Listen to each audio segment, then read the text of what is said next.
Guys, and welcome back with another edition of Kickoff Conversation. This is our Manchester United season 23-24 keep और cell video कि हम आ जाते हैं भाई अपने सेंट्रल मिडफील्डर्स जो कि बहुत कम रह गए क्रिस्टियन एरिक्सन पे। तो क्रिस्टियन एरिक्सन आई थिंक के उसको एज अ हार्ट पेशेंट हमने खरीदा था, मजबूरी थी। जो है फ्री ट्रांसफर ली, उसके बाद आई think he has done his job. जो कुछ उसने मैनचेस्टर यूनाइटेड में करना था उसने अचीव कर लिया। इससे ज्यादा वो शायद अचीव नहीं कर सकता, not as a squad player, not as a first team player. So I think probably a sell, और मेरा ख्याल उसको हमने जो है वो लिस्ट पे भी लगा दिया। So I don't think so he would be here next season as well. So I think Christian Eriksen is a sell for.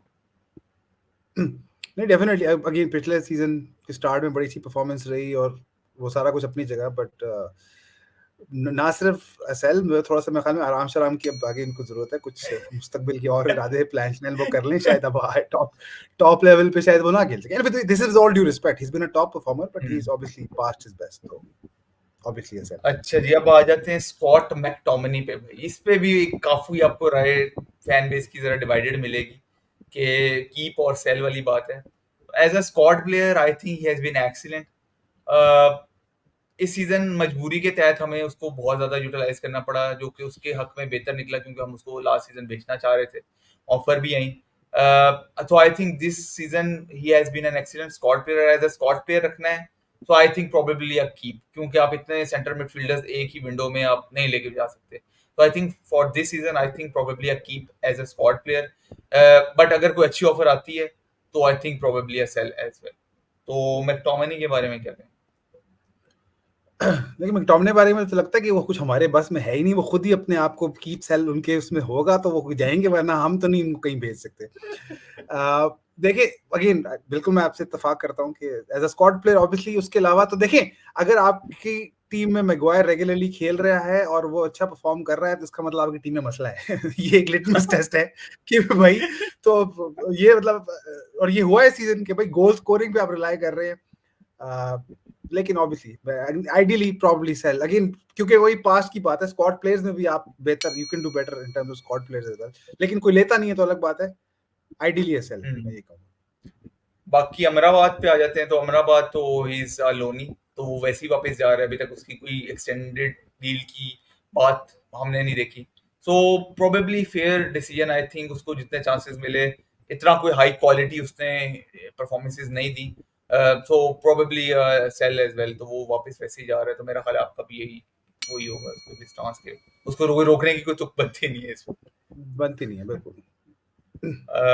उसके बाद कैसेमीरो पे आ जाते हैं। इस पे थोड़ी डिवाइडेड ओपिनियंस काफी होंगी हमारी, क्योंकि जिस तरह से उसने पहला सीजन निकाला, फिर इस सीजन में जिस तरह से रिग्रेशन हुआ, क्या से क्या हो गए देखते देखते। तो वो जो है ये चीज वाली बात थी कैसेमीरो की। Still last two matches I think उसने सेंटर बैक थोड़े निस्बतन बेहतर खेले। 350 अ वीक, मुझे वेजेस तो हजम नहीं हो रही, लेकिन भाई अब कैसेमीरो को लेट गो करके आप खरीदोगे किसको? कौन सा ऐसा आलीशान सेंटर डिफेंसिव मिडफील्डर आपके पास है मार्केट में जिस तरह आप लिंक्ड है? So probably keep for this season may be, because of the circumstances and because of so many players going on. तो मेरा ख्याल है कि इस सीजन हम शायद कैसेमीरो को रख रहे हैं। रखना चाहिए या नहीं वो एक अलग बात है। मेरा ख्याल है रखना तो नहीं चाहिए क्योंकि वेजेस बहुत हाई है। तो अगर आप अपना वेज स्ट्रक्चर इंप्रूव करना चाह रहे हैं तो you should probably late him go. But of course के अब उसकी रिप्लेसमेंट कौन है आपके पास, सेंटर मिडफील्डर कौन है, वो भी चीज एक मैटर करती है। तो कैसेमीरो के बारे में क्या? देखिए, अगर मैं अपनी लिस्ट बनाऊं ना, उसमें टॉप 3 जो सेल पे रखूं तो उनमें मैं डेफिनेटली कैसेमीरो को रखूंगा। फिर वही बात, कैसेमीरो रियल मैड्रिड के लिए क्या कर चुके हैं इसमें कोई शक नहीं है। कैसेमीरो ने पहले सीजन में यूनाइटेड के लिए क्या अच्छी परफॉर्मेंस दी, इसमें भी कोई शक नहीं है। लेकिन क्या मुझे ये लगता है कि अगले सीजन वो इस सीजन से बेहतर परफॉर्मेंस या निस्बत इतनी बेहतर परफॉर्मेंस दे सकते हैं जितनी उन्होंने रियल मैड्रिड को, तो आप छोड़े, यूनाइटेड की पहले सीजन में दी थी? मेरा नहीं ख्याल। मोटिवेशन नजर नहीं आ रही, फिटनेस लेवल नजर नहीं आ रही। और अगला सीजन देखें, जो भी मैनेजमेंट चेंजेस होती हैं नहीं होती हैं, स्ट्रगलिंग सीजन होगा। कैसेमीरो जैसा player, he is meant for a bigger profile, even in in ideal scenario he is meant for a bigger profile team with better teammates, जो अगला जो थोड़ा धक्के ख्वारी वाला जो वो है सीजन, मेरा नहीं ख्याल कैसेमीरो उसमें फिट होते हैं, इस बजट पे बिल्कुल नहीं होते, और मेरे ख्याल में कोई हाई प्रोफाइल ऑफर उनके लिए आ जाएगी, मुझे लग रहा है इस समर में।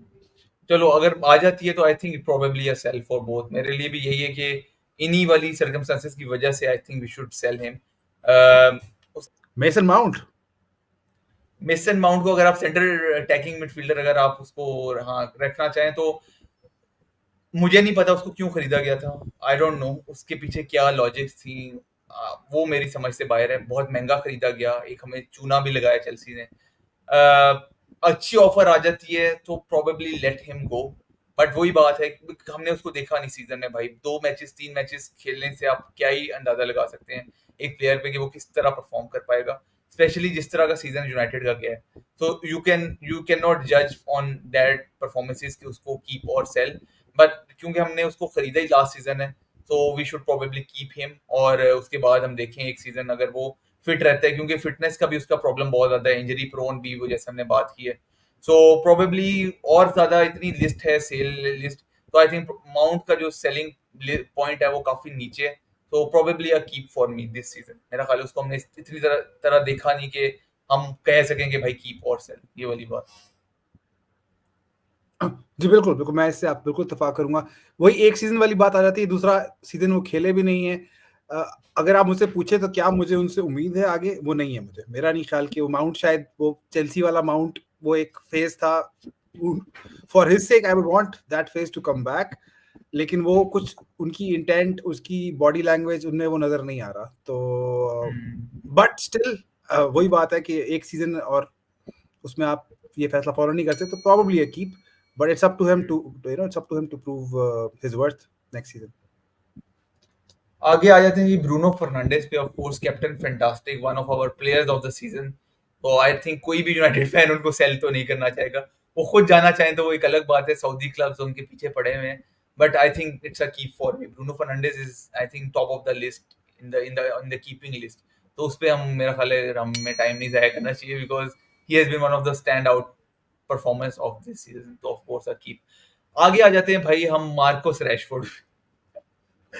यार अब इस पे मैं बात तो मैं क्या ही करना चाहूँ। जिस प्लेयर को मतलब एक स्टेलर सीजन होना चाहिए था, इसकी बहुत ज्यादा उम्मीदें थी, वो उम्मीदों पे पूरा नहीं उतर सके। हाई वेजेस पे आपने उनको कॉन्ट्रैक्ट दिया, परफॉर्म नहीं कर पाए। और probably a sell for me after this season. मेरा नहीं ख्याल यहाँ से कोई एक रिमार्केबल टर्न अराउंड उसके कैरियर का कोई हो सकता है यूनाइटेड पे। तो I think with Garnacho in a promising phase, जो कि लेफ्ट विंग हमने देखा है कि वो बहुत अच्छा खेल भी लेता है, and he probably would start ahead of Rashford with this form next season as well. तो मेरा नहीं ख्याल कि यहाँ पे रैशफोर्ड की कोई जगह इस वक्त बन रही है। Probably late him go on a good offer अगर कहीं से आती है। वेज स्ट्रक्चर भी आपका लेसन होगा, और आप वो प्रॉपर स्क्वाड ओवरहॉलिंग पे आप वो पैसे लगा सकते हैं। तो मेरा ख्याल है कि भाई Rashford is a sell for me. आपका क्या ख्याल He would be top of the list, on the list of players to sell for me. देखिए with Martial gone, इस पे कोई देखिए आप मैं वही कह रहा हूँ ना, आपने एक यूनाइटेड के हालात छोड़े, यूरो वाला सीजन था, आप टॉप 26 में ब्रेक इन नहीं कर सके हैं। इंग्लैंड के टॉप 26 प्लेयर्स में आप नहीं, बल्कि टॉप 33, अभी तो 26 का है? स्क्वाड है, तो 33 जो अनाउंस हुए हैं उसमें मार्कस हम्म, रैशफोर्ड नहीं है। He has nobody to blame but himself. आप ये बात ये कह सकते हैं सीजन ये था, सीजन वो था, लेकिन आपने बेसिक प्रोफेशनलिज्म नहीं शो किया, जिसकी वजह से। और साउथगेट ये करता है, वो प्योरली आपको क्लब पर नहीं जज करता, वो देखता है। मैगवायर की हमने एग्जांपल ली है, और बहुत सारी एग्जांपल्स हैं, वो जज करता है कि आप कहाँ फिट होते हैं। मतलब वो ग्रेलिश हो गया, और बहुत सारे प्लेयर्स जो फर्स्ट चॉइस भी नहीं थे अपने क्लब्स में, या काफी छोटे क्लब्स में खेल रहे थे, उनको उसने प्रेफर किया रैशफोर्ड के ऊपर। इससे बड़ा और कोई स्टेटमेंट देने की जरूरत नहीं है। Definitely a sell. Of course Anthony Martial, of course उन्होंने अपना आधा से ज्यादा यूनाइटेड कैरियर अस्पतालों में गुजारा है। वो वैसे ही छोड़ के जा रहे हैं, और वो भी मतलब उस पर भी कोई बात करें, वो तो it's a sell for both of us as well. Antony dos Santos पे आ जाते हैं। हमारे बिबलेट साहब जो है हमने एजेक्स से खरीदे हैं। तो उसके बारे में मतलब मैं बड़ा सोचता हूँ कि भाई उसको और कितना टाइम देना चाहिए। पिछला सीजन ठीक अच्छा गुजरा, उसके बाद ये वाला सीजन बिल्कुल I don't think so he has been up to that mark. जो कि हम जहाँ उसको देखना चाह रहे थे। बड़ा अच्छा आगाज था आर्सेनल के अगेंस्ट का, लेकिन he couldn't lift to the levels of the Premier League, जहाँ एक मतलब एक रिक्वायर्ड है आपके पास एक लेवल ऑफ स्किल, और वो सारी चीजें जब मैटर करती हैं, जब उसकी जरूरत थी राइट विंग पे, हमें वो वाली परफॉर्मेंसेज नहीं मिली जो हम एंटनी से मतलब मेरा ख्याल है वो he is above average, average as a squad player शायद अगर रखना चाहें तो आप रख लें, लेकिन आप एक 100 मिलियन साइनिंग को एज अ स्क्वाड प्लेयर क्यों ही रखेंगे? वो भी एक मैनेजर पे एक प्रेशर एक तरह से है कि आप एक राइट विंगर अमर डियालो की कुछ परफॉर्मेंसेस, उसकी पूरी सीजन की परफॉर्मेंसेस से बहुत बेहतर थी एंटनी की, तो वो भी एक प्रेशर है कि भाई Diallo is out performing Antony on the right wing. तो ये एक चीज है कि जो एंटनी पे प्रेशर है 100 मिलियन का और ये सारी चीजें, तो प्रोबेबली अगर आप उसको एक सेल लिस्ट पे लगाते हैं और उस पे अच्छी ऑफर आती है, so I think probably you should let him go. और आप अगर डियालो के साथ आपका अच्छा सीजन जा रहा है, सो आई थिंक कि आपको डियालो के साथ स्टे करना चाहिए एंड प्रोबेबली सेल एंटनी। इसके बारे में कहते हैं। देखिए एंटनी की जो केस स्टडी है ना, ये टेन हैग और एंटनी दोनों के लिए काफी नुकसानदेह है, इस लिहाज से कि आप क्लब के structure, back back door issues और वो सारी बातों की बड़ी डिटेल में हमने बात की, वो सारे मसले अपनी जगह हैं, बिल्कुल है, इसमें कोई शक नहीं है।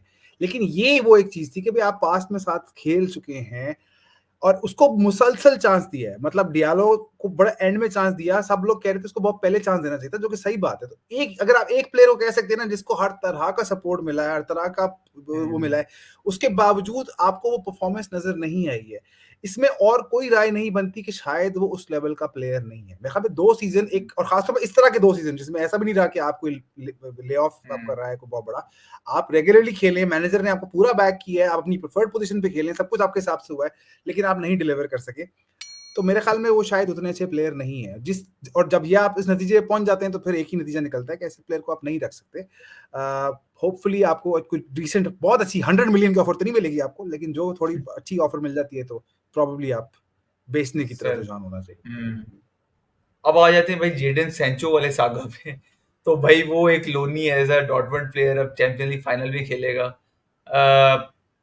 Weather United should call him back next season, Ten Hag रहता है नहीं रहता है, टेन हैग के फ्यूचर पे भी अब बड़े आ रहे हैं रिपोर्ट्स जो हैं।